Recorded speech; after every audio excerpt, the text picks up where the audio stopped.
La radio qui vous parle de NBA, c'est Radio Off Basket. Le basketball, c'est mieux à la radio. What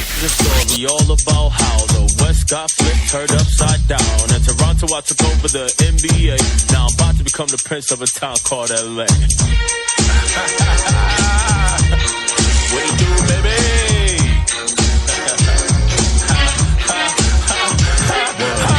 San Antonio, playing my game until Popovich started dragging my name. Forced my way out, gave Toronto a try, and I showed everyone that I'm a real fun guy. Hit a couple big shots because I'm pretty good. Crushed Golden State when nobody thought we could. Won one little title for a man called Drake, and then Uncle Dennis said we going back to LA. I whistled for a Tahoe, and when it came near, the lights to play recall MPG was there. My good pal Lowry's gonna miss my fade, but I signed with the Clippers back home to LA. I poured up to Staples and LeBron was outside. He said you'll never be king in that busted ass ride. I said this is my kingdom, starting today. Gonna sit on my throne, that's the clause I like. La radio qui vous parle de NBA, c'est Radio Off Basket. Le basketball, c'est mieux à la radio. 30 points. He's doing it efficiently. By the way, also with rebounds and assists, 7 boards, 5 assists, but also 2 steals and a block on average per game, because when LeBron decides to play defense and blah, blah, blah, and he's a great defensive player. I think LeBron's an all-time great defensive player when he chooses to play defense. He ain't Kawhi Leonard on defense. And then, Stephen A., there's this. Why is it really that guys like you and me, other than the, like, over the course of their career, LeBron has more value than Jordan because he's played much longer at a high level. But at their peak, Jordan was better than LeBron. Not only do the numbers say that, but Stephen A. Smith, the real reason is, if they're on kind of equalish teams and the money's on the line and it's Game 7, even though Jordan didn't go Game 7, and they played 100 times, you and me don't believe LeBron would get MJ even one time with the money on the line. MJ had but Kawhi Leonard is no MJ? MJ had that thing in him. I'm not claiming Kawhi is MJ. Doc Rivers is going overboard because that's his guy. But Kawhi doesn't care.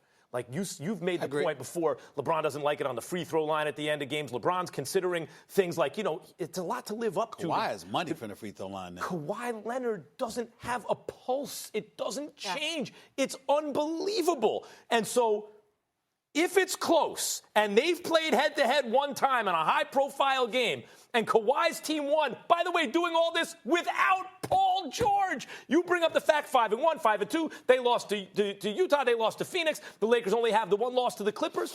LeBron has had the services of Anthony Davis the entire season. But you're looking at who's also an MVP caliber You're player. looking at everything, and I get that. And I also have to take into account Paul George ultimately coming back, because we keep forgetting Paul George is a star, and Paul George is a monster himself, and he's going to elevate the Clippers. But I would like to add this.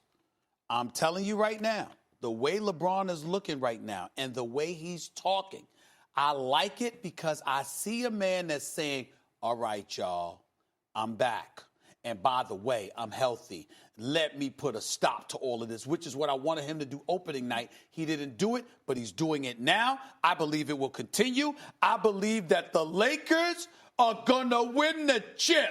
That's what I believe. Long as when Kawhi checks in, we don't see from LeBron. Oh, right. Man. That's right. And that was before Kawhi knew what he was doing. Right. It better not happen. Because when it comes to the Lakers and Clippers, I know what the Clippers are, and I know they're a better team collectively. They're a better team. Max, you think LeBron's been the most impressive Laker, right? right? You should be able to overcome LeBron and AD. That's why I got my eyes on this. This is what it's going to come down to. LeBron has played out of his mind great. The fact that he's in year 17 doing this he's phenomenal. Is so far beyond anything we've ever seen from an athlete this advanced in their career in any sport, because no one in their 17th year ever came close to this in basketball. No one.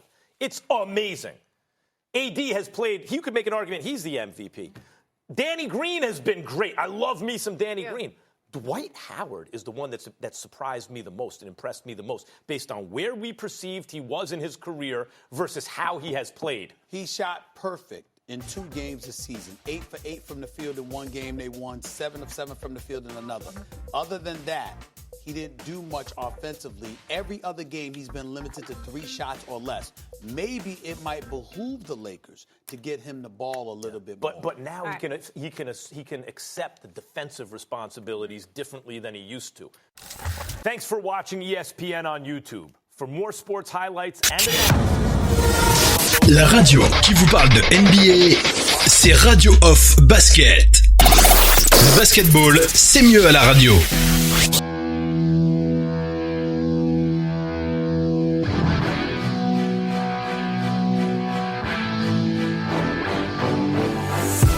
First two shots. Pau Gasol on the block. That two. And the Bulls have turned it. They won. Again at a six. Here's Aldridge.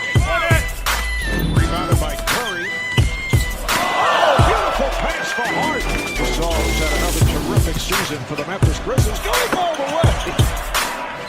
With a torn thumb ligament, but he came right back, and here he is in the All-Star game.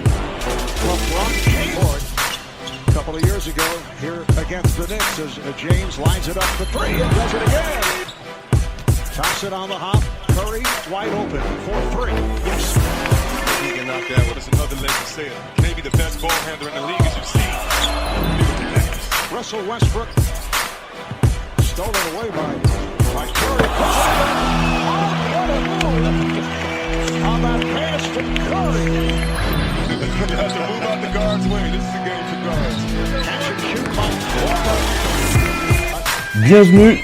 Bienvenue sur le parquet de la radio Off. Vous êtes les bienvenus sur ce talk show. The Big NBA Show est à présent en live. Vous avez bien reconnu ma voix, c'est bien moi, Oncle Phil Basket, pour cette émission hebdomadaire où on fait le point sur l'actualité de la NBA comme à notre habitude, les amis. Et pour ce soir, pour enchaîner rapidement avec le thème, on va dire le débat de ce soir, on va un peu se poser sur cette équipe assez surprenante, hein, on va dire pas surprenante sur le papier, mais bon, surprenante un petit peu quand même, hein, puisqu'on va parler des Lakers de Los Angeles et on va surtout parler d'un, je vais pas l'appeler un revenant, hein, mais c'est quand même un joueur qui sur qui on est très très content, plutôt de le voir jouer ainsi. Il s'agit de Dwight Howard qui a plutôt mauvaise presse, on va dire ça comme ça,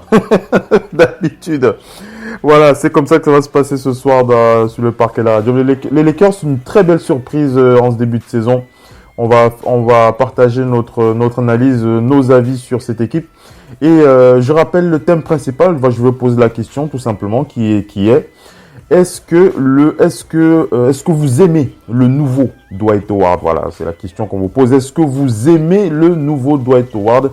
Si oui, on veut savoir pourquoi, et sinon, on veut aussi savoir pourquoi, tout simplement.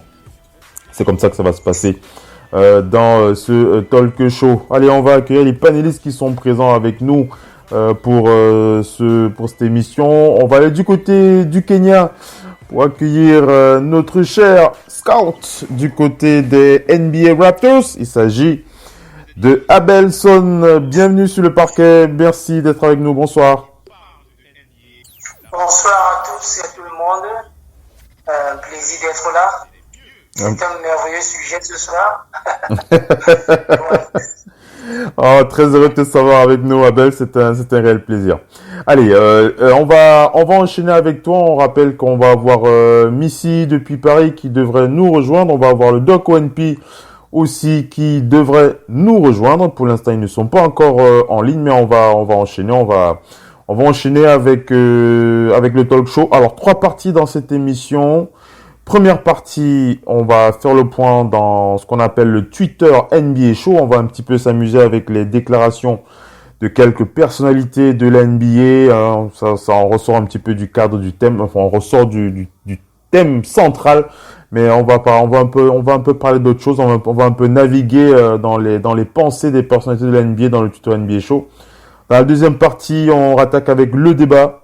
Est-ce que vous aimez ce nouveau Dwight Howard? Est-ce qu'il vous plaît ce joueur qui revient hein, véritablement au meilleur de sa forme, il faut le dire.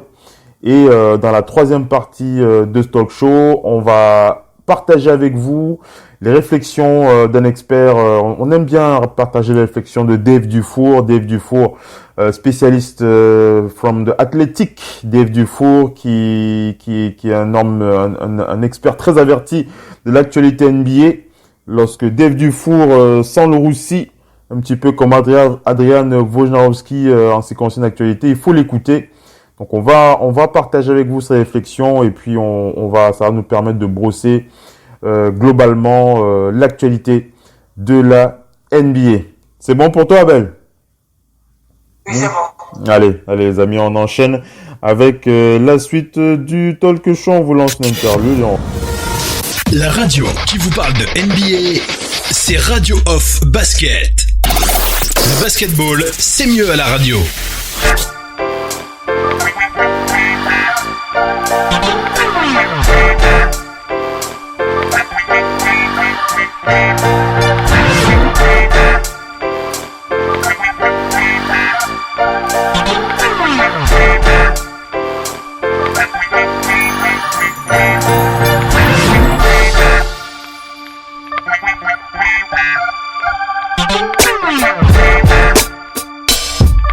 Allez les amis, on attaque avec la suite de ce talk show. Nous sommes dans les Big Up, dans le Twitter NBA Show. On fait le point sur ces réflexions, les réflexions de cette personnalité de la NBA que nous apprécions. Et on va commencer par partager avec vous. On va commencer par partager avec vous les réflexions de Harrison Barnes. Alors pourquoi est-ce que l'on vous parle d'Harrison Barnes ce soir? Tout simplement parce que Harrison Barnes, il a attiré notre attention sur une personnalité, un homme, un citoyen américain qui va être exécuté. Enfin, c'est quelqu'un qui a été condamné tout simplement. C'est un citoyen américain, mais qui a été condamné à mort. Il s'agit d'un homme qui s'appelle Rodney Reed. Cet homme, Rodney Reed, qui a été condamné à une sentence à mort après, il a été condamné à mort il a été accusé pour un meurtre. L'info qu'il partage avec nous, Harrison Barnes précise que il a été jugé je crois que c'était entre 94 et 96 par un jury blanc, totalement blanc, et malgré un alibi solide. Il a malheureusement été condamné à mort et il ne reste que quelques semaines avant son exécution et plusieurs experts estiment qu'il est innocent. Donc Harrison Barnes qui partage avec vous l'info concernant cette affaire. Il a déclaré sur les réseaux, il a dit « J'ai signé cette pétition pour dire non à l'exécution de Rodney Reed. Vous aussi, vous devriez signer cette pétition. Free Rodney Reed. » Voilà une petite cette info de Harrison Barnes. C'est vrai qu'il y a beaucoup de situations comme ça aux États-Unis. Abel, hein, avec la justice aux États-Unis, c'est pas Abel. Ouais.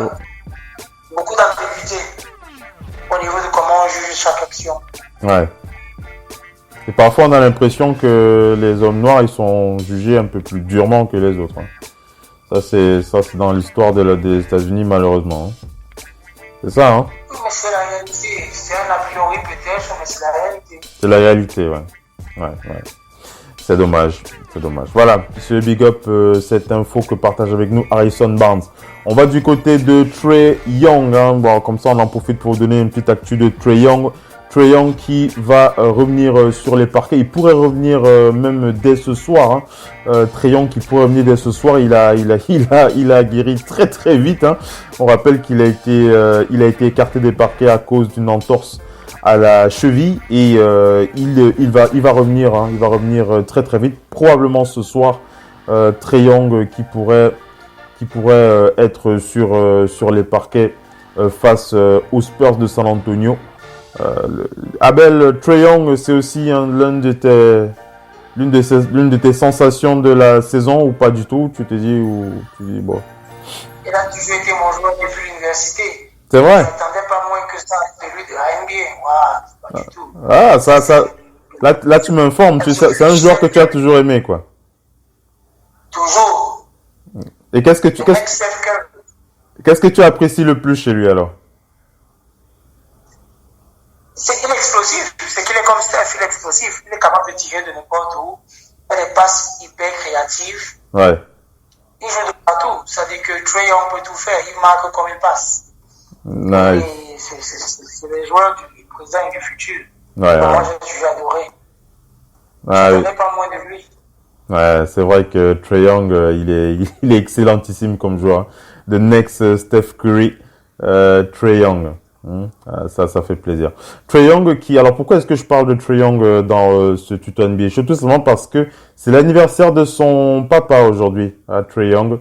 Son père qui s'appelle Ray Young, et Trae Young qui souhaite un joyeux anniversaire à son père. Il a déclaré sur les réseaux: Time flies, le temps passe, et le temps passe, et c'est le moment de souhaiter joyeux anniversaire à mon papa. Voilà, enjoy your day, dad. Voilà, big up de la part de Trae Young. On enchaîne avec un autre big up qu'on veut adresser à Quentin Richardson. Tu te rappelles de Quentin Richardson, Abel, non? Bien sûr, Quentin. Voilà, Quentin avec Quentin qui s'est fait remarquer. Tu l'as plus remarqué aux Clippers aussi, ou parce qu'aux Clippers c'était pas mal à l'époque. Ouais, c'était pas mal du tout aux Clippers. Quentin Richardson qui se faisait bien remarquer par son adresse à 3 points aussi. Vas-y, tu voulais dire? Oui, exactement. Son adresse et tout. Effectivement. Quentin Richardson qui maintenant il travaille il est en association avec The Athletic, il produit des podcasts avec les stars de la NBA et son pote, comment il s'appelle? J'ai oublié, merde, son nom m'a échappé. Tu sais, le longiligne, son coéquipier longiligne des Clippers, là. Darius Miles, voilà, c'est ça. Merci Abel. Darius Miles. Les deux ils font des podcasts pour The Athletic. Ils ont réalisé, ils invitent régulièrement des anciens joueurs NBA pour des podcasts. Et ils ont même invité récemment, il y a encore moins d'un mois, Kobe Bryant qui était assis autour d'une table avec eux. D'ailleurs, on a diffusé ce podcast sur Radio Hall of Fame Basket. Si vous ne l'avez pas écouté, vous pourrez le retrouver dans la programmation des archives de l'émission Radio Off. On rediffuse régulièrement les podcasts. Donc, pourquoi est-ce que je parle de Quentin Richardson? Tout simplement parce qu'il a rendu hommage à Isaiah Thomas. Isaiah Thomas qui est revenu en tant que starter. Ça faisait je crois que c'est depuis 2018, quelque part comme ça, qu'il n'avait pas été starter. Isaiah Thomas, avec les Wizards de Washington, il a envoyé un big up avec un podcast. Et Radio of Basket a donc retweeté l'info, et Quentin Richardson qui a liké le tweet de Radio of Basket et qui nous a envoyé un big up comme ça sur les réseaux sociaux. Donc on lui renvoie ça ce soir sur le parquet de la Radio Off. Big up Quentin Richardson. Isaiah Thomas qui revient en starter chez les Wizards de Washington. Nabel, un commentaire? La NBA, c'est ça. Ça dépend des systèmes, ça dépend des coachs. Je pense. T'as pas l'air content, toi. T'as pas l'air content qu'il revienne starter. Je ne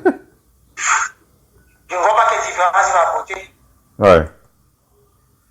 Et c'est ça mon truc. J'ai pas de problème avec lui, mais je ne vois pas. Ouais, Quentin Richardson, Isaiah Thomas, qui est loin. Tu estimes il n'est certainement plus l'Isaiah Thomas qui était encore dans la discussion comme candidat pour le titre de MVP il y a quelques années avec les Celtics de Boston. Mais bon, tu vois pas qu'il... Je pense pas, parce que Isaiah Thomas, son genre de skill set, je ne pense pas qu'il avait la chance d'être un joueur dominant pendant tellement d'années. Parce que quand même la NBA est devenue une NBA de tireurs, ce que tout le monde confond, c'est que la NBA est devenue plus grande. Oui. Donc, les meneurs sont plus grands. C'est une ligue qui a un average height qui est élevé. La taille moyenne, c'est 6'5". Donc, tuer un gars de 5'9 à NBA à présent, c'est difficile. Tu vas défendre sur les snipers de 6'4, ils vont tirer sur ta tête. Et il faut défendre. Le plus grand problème à NBA, la question qu'on se pose tout le temps, c'est tu vas défendre sur qui? Même essayer. Même quand on dit que Curry ne défend pas et tout le reste, ben il est 6'3, il peut se placer devant quelqu'un. Quand tu es 6'9, tu te places devant qui exactement? Oui. Personne. Ouais. Donc ça devient plus difficile pour toi. Les match-ups sont plus difficiles. Parce que tu es constamment en mismatch. On fait seulement pick and roll sur toi et puis bon, on te laisse en isolation. Et puis on te regarde et tu te fais banaliser. C'est pas faux. C'est pas ça faux. paye cash. C'est pas faux. C'est pas faux du tout. Bon, de toutes les façons, on est content de le voir revenir et on espère qu'il va pouvoir garder la santé. En tout cas, toute la saison, ce serait bien. Parce qu'il a vraiment été bousillé par les blessures, malheureusement, Isaiah Thomas. Un dernier big up qu'on va adresser à Desmarais Carroll. Desmarais Carroll qui a une pensée. Desmarais Carroll qui est du côté des Spurs cette saison et qui envoie un big up à son coéquipier, son ex-coéquipier, on va dire ça comme ça. Il s'agit de Jared Dudley. Jared Dudley qui est aux Lakers de Los Angeles. Il a déclaré, Desmarais Carroll, Jared Dudley est l'un de mes coéquipiers, l'un de mes amis, l'un de mes coéquipiers favoris. Et il dit, Jared Dudley sera certainement un hit coach un jour. Voilà ce qu'il a dit, Jared Dudley. Il voit bien une après-carrière en tant que hit coach pour Jared Dudley, Abel. Jared Dudley, tu le vois, coach? Oui, c'est le genre de joueur là qui devient souvent coach. N'est-ce pas? C'est un joueur moyen. Un joueur moyen, très souvent, il utilise beaucoup plus sa tête pour pouvoir même survivre dans les équipes. Donc, très souvent, ils s'en sortent comme coach. C'est plus facile pour eux. Les joueurs stars ont des difficultés à comprendre la lenteur de compréhension de certains joueurs. Donc, ça devient beaucoup plus difficile. Sauf si c'est un joueur qui a de la patience par nature. Du genre, bon. Ils sont rares, mais il y en a. Jason qui l'a bien fait, Laurie l'a bien coaché. Mais c'est leur nature. Moi, je pense que LeBron James, malgré tout ce que les gens disent, il ne peut pas bien coacher. LeBron James ne peut pas apprendre quelque chose à quelqu'un. Il va juste changer de joueur.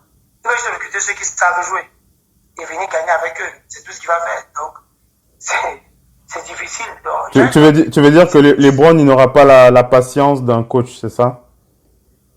Il n'a même pas la patience à présent comme joueur. Il n'a pas le temps d'attendre. Il n'a jamais eu ce temps. C'est pas faux. Si on va là tout de suite. On va là tout de suite. C'est pas faux. Allez, on va enchaîner. C'est pas trop facile. C'est vrai. C'est vrai, Abel. Allez, on enchaîne avec la suite du talk show. On va passer au débat. On va se poser sur le dossier des Lakers de Los Angeles. La radio qui vous parle de NBA, c'est Radio Off Basket. Le basketball, c'est mieux à la radio.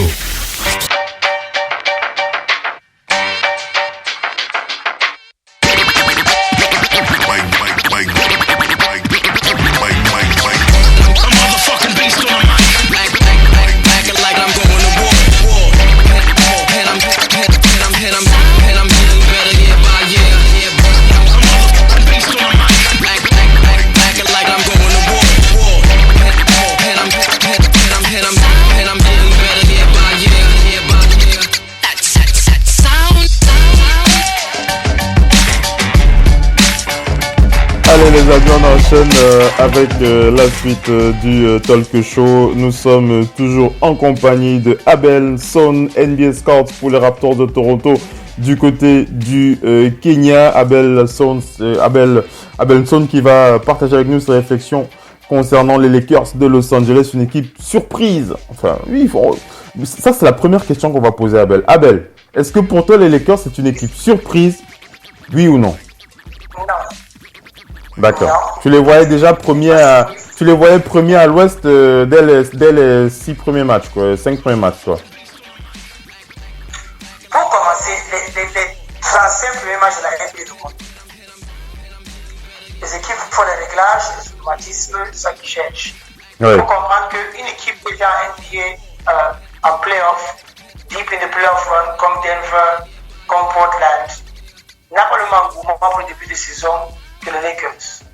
Parce qu'ils n'ont rien à prouver. ils étaient en finale de conférence. Tout ce qu'ils cherchent à savoir, c'est est-ce qu'on peut faire mieux. Ils savent que ça n'a rien à voir avec la saison régulière, ça a tout à voir avec comment on va agir au mois venu. Ouais. Donc pour l'instant, ils se mesurent. Les Lakers n'ont pas fait la post-season. Les joueurs sont reposés depuis le mois d'avril. LeBron parmi eux. Donc ils sont tranquilles. Les gars sont là, ils ont formé leur équipe, leur dream team. Leur concentration, c'est est-ce qu'on est capable de réaliser le coup. Ok? Donc, ils ont beaucoup plus d'enthousiasme pour jouer que les équipes comme Portland ou Denver. Oui. Les Raptors n'ont aucun engouement pour jouer. Ils jouent, ils savent qu'ils ont perdu leur star principal. Donc, s'ils ne font pas de trade au milieu de la saison, pour l'instant, ils ne sont pas encore favoris. Oui. Ils voient un peu. Oui. Mais les Lakers, c'est différent. Dans les Lakers, c'est normal qu'ils jouent comme ils jouent là présent. Les Lakers ont beaucoup à trouver. Tu t'imagines avec ce genre de roster, si tu commences la saison 1 et 6, on va virer la moitié des joueurs. Oui. Avant le All-Star break. Parce que on va dire que ça ne doit pas marcher. Alors chacun veut prouver que ça doit marcher. Oui. Dwight Howard, beaucoup plus. Ça va? Oui, on est en ligne, on vous passe la parole tout à l'heure. Abel est en ligne. Vous attendez, s'il vous plaît, on vous passe la parole. Vas-y, Abel, tu continues, vas-y. Oui, donc, pour l'instant, Dwight, par exemple, pendant le cas de Dwight, parce que c'est une des questions. Dwight, ce qui se passe, c'est que, durant toute sa carrière, on a pensé de Dwight qu'il serait le prochain Shaquille O'Neal, prochain pivot dominant. Oui. Il a pu prouver avec la pression sur ses épaules. À présent, c'est plus facile. Quand il vient aux Lakers, il n'est pas la star. Oui. La star, c'est LeBron, c'est AD. Il n'est personne. Donc, c'est facile pour lui de venir de dire, je mets toute mon énergie parce que si on ne gagne pas, ce n'est pas de lui qu'on parle. Ça ne lui met aucune pression mentale. Et c'est de ça que Kobe parlait. Dwight, c'est bon, il est très bien dans ce rôle. Il n'a pas de pression, il n'est pas la star. Mais si vous voulez vous perdre tous les matchs, Abel, pas je te coupe pas, mais tu es quand même d'accord que ça fait quand même longtemps qu'on attend un changement de mentalité de la part de Dwight Howard. C'est quoi la différence entre aujourd'hui et les années passées? Parce que plusieurs fois on a dit Dwight Howard il va revenir. Bon, c'est vrai qu'il y avait les blessures, ça c'est vrai, mais c'est vrai qu'au niveau mental, il s'est forgé une réputation de petit mental, on va dire ça comme ça. Qu'est-ce qui fait la différence entre le Dwight Howard d'aujourd'hui et le Dwight Howard qui a encore 2-3 ans? C'est que ce Dwight Howard n'a aucune pression. Il n'est pas obligé de faire quoi que ce soit. Les années précédentes, Dwight Howard était la star de son équipe. Oui. Cette fois-ci, il n'est personne. Il n'est que Dwight Howard. Oui. Un joueur à potentiel qui peut être une pièce dans une équipe qui est basée sur deux gars qui sont les future Hall of Famers comme lui. Okay? Oui. Il n'a aucune pression. Sa seule pression, c'est d'apparaître au stade et de faire ce qu'il doit faire. Donc, il prend quelques rebonds et marque quelques chippies. Et il défend toujours aussi bien. Dwight Howard qui est le 5e meilleur scoreur de l'NBA avec 2,3 contre par match, il me semble. Il défend toujours, il intimide toujours aussi bien. Oui, mais c'est ce que je dis. Il a toujours eu les stats. C'était pas ça son problème. C'était pas les stats. C'était le rendement réel. Parce que aujourd'hui, il a Anthony Davis qui tourne un double-double. Il a LeBron James qui tourne un near triple-double. Il n'a pas de pression. Et puis Maggie et lui font les mêmes stats parfois. Il n'a pas de pression. Et il n'est pas dans le 5 de départ non plus. Il est dans le banc. Il est sur le banc, tranquille. Dans le passé, c'était Dwight qui devait faire le double-double d'Anthony Davis. Et ce qu'il n'arrivait pas à faire. Anthony Davis a de faire son travail. 24 points, 15 rebonds. C'est pour ça qu'il est venu. Dwight, quand tu le mettais à la même position, ça devient 12 points, 8 rebonds. C'était ça son problème. Il ne peut pas porter l'équipe. Oui. Donc, au jeu d'aujourd'hui, il n'a pas de pression pour porter l'équipe. Il a déjà foiré plusieurs fois, donc il vient sans prédiction. Et nous connaissons le caractère dans LeBron James. Il va dire que mon petit, pas seulement le rebond, tu attaques quelques paniers là, tu bloques tout le monde au panier, tout ira bien. On va gérer le reste. Oui. T'en fais pas. Oui. Alors il est tranquille. C'est différent de jouer avec Kobe qui te dit mon ami, arrête les ballons. Tu es venu ici faire quoi? Manger les hamburgers. C'est plus difficile. LeBron n'a pas le même caractère. Surtout parce qu'il a Eddie. S'il n'avait pas Eddie, ce serait différent. Oui. Il a la pression. Mais il a Eddie, donc il s'en fout de Dwight. Dwight, c'est une pièce. Surtout, il est là pour quand les blessures commencent à venir. On sait que Eddie se blesse très souvent. Quand les blessures ont commencé à venir, on sait qu'on a quand même Dwight et son ami Maggie pour jouer. Maggie pour jouer, oui. Donc ce Dwight Howard-là, tu l'aimes beaucoup. Tu l'aimes bien, hein, ce Dwight Howard. Ouais. Dwight Howard, tu l'aimes bien. On a Missy depuis la région parisienne, depuis Paris, qui est avec nous. Missy, comment vas-tu ce soir de Big NBA Show? Ça va. On est heureux de te savoir avec nous. On a le Doc aussi qui est là. Le Doc. Bonsoir le Doc ONP, comment vas-tu? Oui, allô, bonsoir. Bonsoir le Doc, tu vas bien? Oui, ça va, c'est bien. J'espère que tout le monde se porte bien en début de semaine. Merci le Doc, merci Missy. Est-ce que vous avez entendu Abel tout à l'heure? Vous l'avez entendu? Oui, moi je l'ai entendu. On a entamé ce petit débat. La question c'est, est-ce que vous aimez ce nouveau Dwight Howard? On fait le point sur les Lakers. Les Lakers premiers à l'Ouest avec 5 victoires, 1 défaite. Abel qui donnait son avis sur cette équipe des Lakers. Je résume globalement ce qu'il a dit. Concernant les Lakers, il a dit, pour les Lakers, il n'est pas surpris de les voir à ce niveau-là. Pour lui, les 30 premiers matchs de la saison ne révèlent pas grand-chose. Il s'attendait en tout cas à ce que les Lakers soient une équipe performante. Et il dit, du côté de Dwight Howard est à son meilleur niveau, tout simplement parce qu'il n'a pas la pression qu'il avait par le passé. J'ai bien résumé, non, Abel, hein? Il n'a pas la même pression qu'il a par le passé. Voilà, donc un bon résumé. On va écouter le Doc et Missy. Le Doc, comment est-ce que tu as envie de réagir sur ce nouveau Dwight Howard? Est-ce qu'il te plaît, ce nouveau Dwight Howard? Pour l'instant, oui. Moi, ça me plaît pas plus que ça de voir Dwight Howard réduit à ça. Je commencerai par ça, mais dans l'obligation, dans la continuité de ce qu'est devenu sa carrière, c'était obligatoire de devenir ainsi pour continuer dans cette ligue. Parce qu'on a vu des gens comme lui qui n'ont même pas de boulot dans cette ligue. On a beaucoup évoqué son cas et celui de Carmelo, qui sont les grands joueurs des années 2010, qui actuellement ont des soucis pour... en tout cas, ces dernières années, il y avait des soucis à être stable dans un club. Mais ça ne me plaît pas plus que ça de le voir comme ça, parce que pour moi, Dwight Howard a toujours été le pivot dominant à mes yeux. Mais maintenant, dans ce rôle-ci, il a trouvé sa voie. Aux Lakers, il a trouvé qu'est-ce qu'on attend de lui, sans plus. Peut-être qu'il aurait eu un rôle un peu plus prépondérant ailleurs, dans une franchise un peu moins huppée. Peut-être que à Charlotte, je prends un exemple, c'est pas Cody Zeller qui allait faire la loi devant Dwight Howard, mais est-ce qu'il aurait bataillé pour une bague? Dans sa volonté actuelle de gagner quelque chose et d'avoir un boulot, c'était le meilleur endroit où aller. Il connaît la ville, c'est la plus belle ville possible pour un basketteur. Et en plus, il joue le titre, parce qu'il sait que l'effectif là est un effectif favori. Maintenant, je pense que c'est aussi bien vu de la part des Lakers, parce que la façon dont ils lui ont mis la pression avant de le recruter, et son contrat qui est, n'oublions pas, journalier. Il est payé presque $9,000 par jour, un truc comme ça. Il est payé des pipinettes.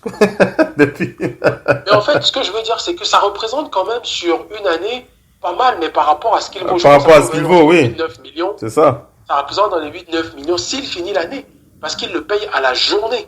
Ce qui fait que il va pas faire un an, il va faire la saison, et dès la fin, tout s'arrête. Ça a été très bien vu. C'est une pression en plus pour le comportement, c'est une pression pour le résultat, parce que tu sais que légalement, on a le droit de t'arrêter. Ce soir, si à minuit, on te dit demain, ton contrat est fini. On te prolonge pas. Donc ça, c'est la meilleure des choses pour certains dans ce type de cas, parce que ça le pousse à travailler chaque jour, ça le pousse à ne pas bouder, à ne pas créer des soucis, parce qu'on sait que en cas de soucis, mais là où il est fort, il est malin, c'est qu'il est en train de créer aussi une dépendance à lui. Parce que les Lakers vont se retrouver dépendants de lui aussi. Oui. Et c'est là où il va tirer son épingle du jeu, quoi. Voilà, il aura mérité de demander plus ou bien que son agent dise, regarde, parce qu'à un moment donné, nous on le sait, statistiquement et au niveau potentiel, il est devant Javali. Sauf que Javali, c'est un joueur qui a compris ce qu'on attend de lui. Il fait que son boulot, sans plus, il n'emmerde pas. Mais Dwight Howard, les gens oublient, avant sa blessure au fessier l'année dernière, encore là, il tourne encore pratiquement à 13-14 rebonds et presque 15 points. Je pense qu'il est dans les 15-13, un truc comme ça. Oui, il est là, oui. Ce que Javali ne fera jamais. Sauf que aux Lakers, on n'a peut-être pas besoin de lui d'apporter tout ça. Et que, normalement, il doit être titulaire, mais là, il y a une équipe établie. On lui a fait comprendre qu'en sortie de banc, il peut apporter autant que le titulaire et tout. Et donc, et c'est un peu ce que je me disais à l'époque, Phil, pour le cas Carmelo, il fallait qu'il aille dans une équipe où il y a un leader comme LeBron James. Pourquoi? Parce que c'est le patron de la ligue déjà et qu'il y a plus influent que lui. Ce type de joueurs, s'ils vont dans des équipes où il y a moins influent qu'eux, ils peuvent foutre un bordel monstre. Et c'est peut-être ce que vous vous rappelez, on a parlé de secret, c'est que nous a déçus sur CP3 et sur Harden, comment ils n'ont pas pu gérer le cas de Carmelo. Ça reste une intrigue. Mais un mec comme Dwight Howard, d'ailleurs aussi, qui a été aussi à Houston. Oui, il a été à Houston. Donc, il est passé Harden par là. n'a pas su gérer ça. Il est pas... Donc, c'est pour ça que je dis, il y a des leaders qui arrivent à gérer ce genre de personnes et des managements aussi qui arrivent à gérer ce genre de personnes. Mais avouons aussi que Dwight est peut-être dans sa dernière chance. De jouer un titre et d'avoir un boulot. Parce que je pense que pour le trouver, ça n'a pas été simple. On fait réagir Missy. Missy, oui. Est-ce que tu l'aimes, ce nouveau Dwight Howard? Est-ce que ce nouveau Dwight Howard, tu l'aimes bien ou bien je ne peux pas dire que je l'aime. Parce que c'est quelqu'un qui a le talent. Ouais. Le talent, il ne disparaît pas, vous savez. Après, quand vous avez le talent, c'est à vous de décider si vous allez l'amener loin ou pas. C'est quand même quelqu'un qui allait faire des sessions d'entraînement chez Hakeem Olajuwon. Vous vous souvenez de toutes ces images-là? Bien sûr. Mais il ne mettait pas forcément ce qu'il devait mettre en pratique. Ce qui est bien dans ça pour lui, il a sans doute un peu pris conscience qu'il faut qu'il sorte de la NBA de la meilleure des manières qu'il soit. Les statistiques, il l'en fera. Oui. Peut-être pas autant qu'avant. On l'a connu du temps d'Orlando avec Doc Rivers et tout ça. Ils avaient disputé les finales. Donc, on peut pas voir aujourd'hui Dwight Howard en sortie de banc et se réjouir de ça. Maintenant, comme a dit tout le monde, c'est qu'il n'a pas la pression aux Lakers. Et puis, il n'est pas la première option. N'étant pas la première option, maintenant, ce qu'on peut souhaiter aux Lakers, c'est qu'il ne soit pas trop dépendant de lui. Parce que bon, c'est quelqu'un qui a quand même un long historique de blessures. Il faut souhaiter qu'il reste en santé. Parce qu'on est en train de parler des Lakers. Les Lakers, c'est la santé qu'il va falloir. Quand vous n'avez pas une équipe, on voit actuellement les Warriors. C'est la santé qu'il faut. Ce n'est pas les victoires que vous gagnez là maintenant. C'est comment on procède, comment va procéder Frank Vogel pour maintenir tout son groupe en santé, sachant que si vous allez au playoff, il va falloir durer jusqu'au final. Mais ça, c'est aujourd'hui que ça se prépare. Vous savez pourquoi les Warriors, ils ont duré 5 ans?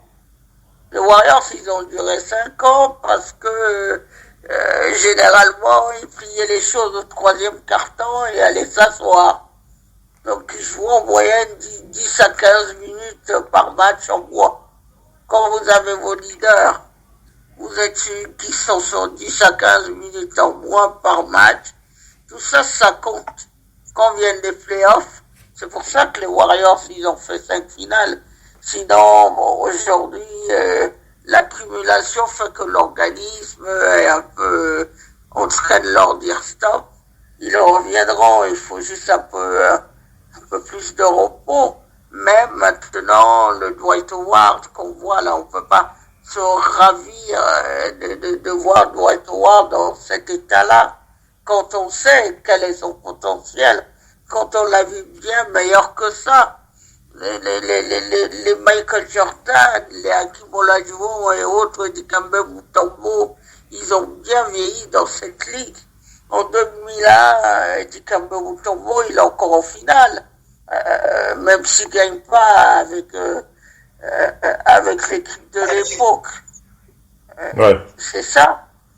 Il faut durer, mais lui, bon, maintenant, ce qu'il est peut-être en train d'assurer là, c'est sa sortie, en se disant peut-être d'ici 3-4 ans, si je suis plus là, il faut déjà améliorer son image, qui était très abîmée dans de nombreux scandales. S'il peut maintenant refaire surface avec le basket, ça va être une bonne chose. Ça va être bien. Voilà. Ça va être bien. Allez les amis, on va continuer avec ce dossier Lakers. On va parler de LeBron James. On va parler de LeBron James, c'est un aspect dont on ne parlait pas souvent, les amis. Il s'agit de LeBron James en leader défensif. Hein. LeBron James en leader défensif, ça faisait un moment qu'on n'avait pas partagé ce point de vue concernant le King. Vous restez connectés et puis on va en parler. On attaque avec ça. On passe une petite pub et puis on revient on continue avec le dossier des Lakers. Restez bien connectés à tout de suite. La radio qui vous parle de NBA, c'est Radio Off Basket. Le basketball, c'est mieux à la radio. Averaging almost 30 points. He's doing it efficiently. By the way, also with rebounds and assists, 7 boards, 5 assists, but also 2 steals and a block on average per game, because when LeBron decides to play defense and blah, blah, blah, and he's a great defensive player. I think LeBron's an all-time great defensive player when he chooses to play defense. He ain't Kawhi Leonard on defense. And then, Stephen A., there's this. Why is it really that guys like you and me, other than over the course of their career, LeBron has more value than Jordan because he's played much longer at a high level. But at their peak, Jordan was better than LeBron. Not only do the numbers say that, but Stephen A. Smith, the real reason is if they're on kind of equalish teams and the money's on the line and it's Game 7, even though Jordan didn't go Game 7, and they played 100 times, you and me don't believe LeBron would get MJ even one time with the money on the line. MJ had but Kawhi Leonard is no MJ. And MJ had that thing in him. I'm not claiming Kawhi is MJ. Doc Rivers is going overboard because that's his guy. But Kawhi doesn't care. Like, you've made the point before, LeBron doesn't like it on the free throw line at the end of games. LeBron's considering things like, it's a lot to live up to. Kawhi has money from the free throw line now. Kawhi Leonard. La radio qui vous parle de NBA, c'est Radio Off Basket. Le basketball, c'est mieux à la radio.